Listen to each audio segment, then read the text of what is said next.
Hello दोस्तों, मैं हूं आपका दोस्त शाहिद दीदी से आप सभी का स्वागत करता हूं हमारे यूट्यूब चैनल पे। तो आज हम आप लोगों के लिए लाए हैं फर्स्ट चैप्टर 10 का प्रकाश का परावर्तन। चलिए, प्रकाश का परावर्तन, रिफ्लेक्शन ऑफ लाइट इसको इंग्लिश में कहते हैं।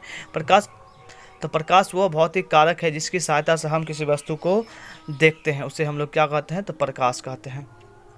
अब है प्रकाश एक प्रकार की ऊर्जा होती है। प्रकाश क्या होती है? तो एक प्रकार की ऊर्जा होती है। प्रकाश सदैव सीधी रेखा या सरल रेखा में गमन करती है। प्रकाश जो हमेशा चलती है सीधी रेखा में। सूर्य के प्रकाश के विटामिन सूर्य के प्रकाश में जो होती है विटामिन डी पाई जाती है। आगे है आपका प्रदीप्त वस्तु। प्रदीप्त वस्तु तो वैसे वस्तु जो स्वयं प्रकाश को उत्सर्जित करती है उसे प्रदीप्त वस्तु कहते हैं। वह वस्तु जो स्वयं प्रकाश उत्सर्जित करती है उसे प्रदीप्त वस्तु कहते हैं। जैसे सूर्य, तारे, जलती हुई बल्ब, ये सब क्या होते हैं? खुद प्रकाश को इससे निकलता है, इसलिए इसको प्रदीप्त वस्तु कहेंगे। और प्रदीप्त वस्तु वैसी वस्तु जो स्वयं प्रकाश से उत्सर्जित नहीं करते उसे अप्रदीप्त वस्तु। वैसे वस्तु जो खुद प्रकाश नहीं उत्पन्न करते, दूसरे से लेकर प्रकाश उसमें, तो उसको जैसे चंद्रमा।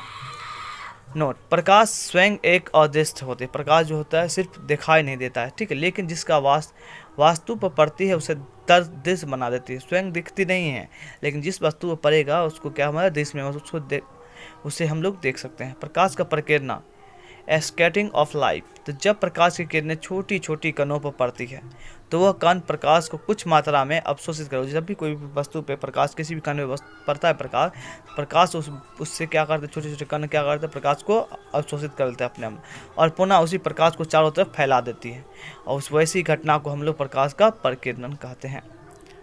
आगे ये किरण। तो प्रकाश के गमन पथ को किरण कहते हैं। प्रकाश के गमन पथ को किरण कहते हैं, या एक सरल रेखा चलने वाले प्रकाश के किरण को प्रकाश को किरण कहते हैं। दो परिभाषा है, या तो गमन पथ को, या तो आगे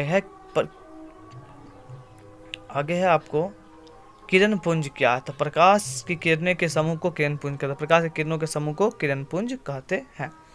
किरण पुंज मुख्यतः 3 प्रकार के होते हैं: अपसारी किरण पुंज, समांतर किरण पुंज और अभिसारी किरण पुंज। तो अपसारी किरण पुंज वैसा किरण पुंज जिसमें सभी प्रकार की किरणें एक निश्चित बिंदु से निकलती हुई उसे अपसारी किरण पुंज कहते हैं। आगे जिसका इसका दिया कि एक बिंदु से प्रकाश निकल रही है और फैल रही है, जिससे हम लोग अपसारी कहेंगे। अब समांतर किरण पुंज वैसा किरण पुंज जिसमें सभी प्रकार की किरणें एक दूसरे के समांतर होते हैं, उसे समांतर किरण पुंज। देख सकते हैं आप चित्र में कि सभी किरणें जो है एक दूसरे के क्या है? समांतर है। अब आइए अभिसारी किरण पुंज। तो वैसा किरण पुंज जिनका प्रकाश की किरणें एक निश्चित बिंदु पर आकर मिलती है उसे अभिसारी किरण पुंज कहते हैं।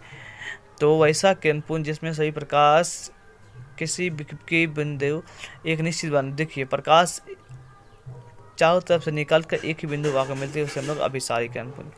आगे है पारदर्शी वस्तु। क्या?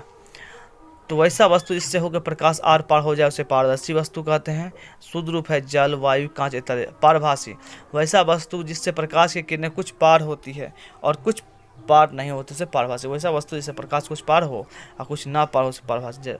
आगे है थिन पेपर, लोहा, कील, भींगा कागज इत्यादि। आगे और पारदर्शी वैसा वस्तु जिससे प्रकाश की किरणें आर पार ना होते अर्थात सभी प्रकार की किरणें परिवर्तित हो जाती है, उसे अपसारी किरण पुंज कहते हैं। जैसे में आपको हो गया अपारदर्शी में, जैसे में हो गया आपको लकड़ी, लोहा की, उसके बाद हो गया आपको ईंट इत्यादि। धन्यवाद। हमारे चैनल को सब्सक्राइब करें, लाइक करें, शेयर करें, बेल आइकन को दबा दें।